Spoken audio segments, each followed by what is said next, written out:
Cocorico Electro à La Ferté-Saint-Aubin. On est là pour les garden parties, enfin plutôt les soirées de jardin, parce qu'on traduit tout à l'exception française. On est là pour taper du soulier. Allez, suivez-nous! Nous, chez l'exception française, on essaye de vivre à la française.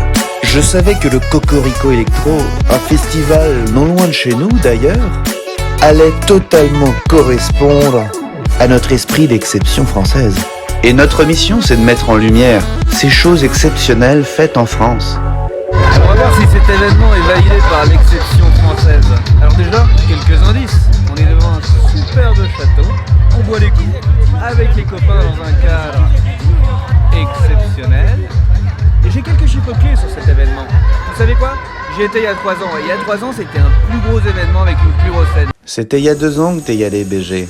Et c'est vrai que c'était 7000 personnes, une grosse scène, un festival sur 2 jours, camping, etc. Mais la crise sanitaire oblige, ils ont réduit les soirées.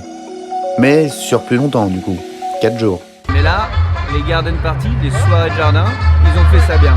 Alors c'est 20 artistes cette année, 400 000 € de budget dans les chiffres clés, plus de 150 bénévoles, et c'est ça qu'on trouve exceptionnel.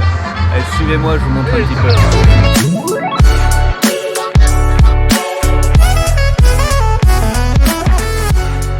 Je vais chercher un petit peu, et pas n'importe lequel.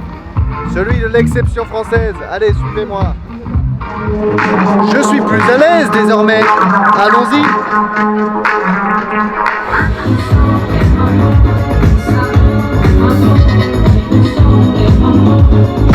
Pour l'exception française, on a de la chance d'avoir Lancelot, l'organisateur du château.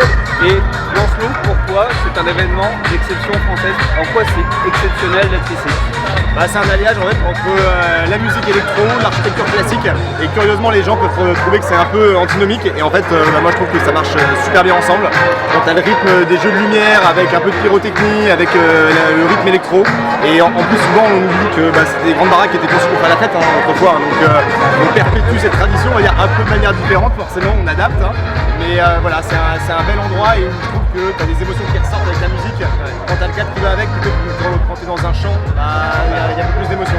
C'est sûr que là t'as un peu de cachet, surtout avec l'or doré qui est exactement sur le DJ. Et on espère que l'année prochaine par contre on pourra faire la grosse version du festival qui normalement se fait devant le château, et où là c'est 7000 personnes, un énorme feu d'artifice, et des partenariats avec des vignerons locaux, etc. On monte des restaurants, on monte plein de choses, et ça on a vraiment hâte de pouvoir le faire. Ok, c'est top, parce que là version adaptée, parce que version crise sanitaire. Mais c'est aussi bien.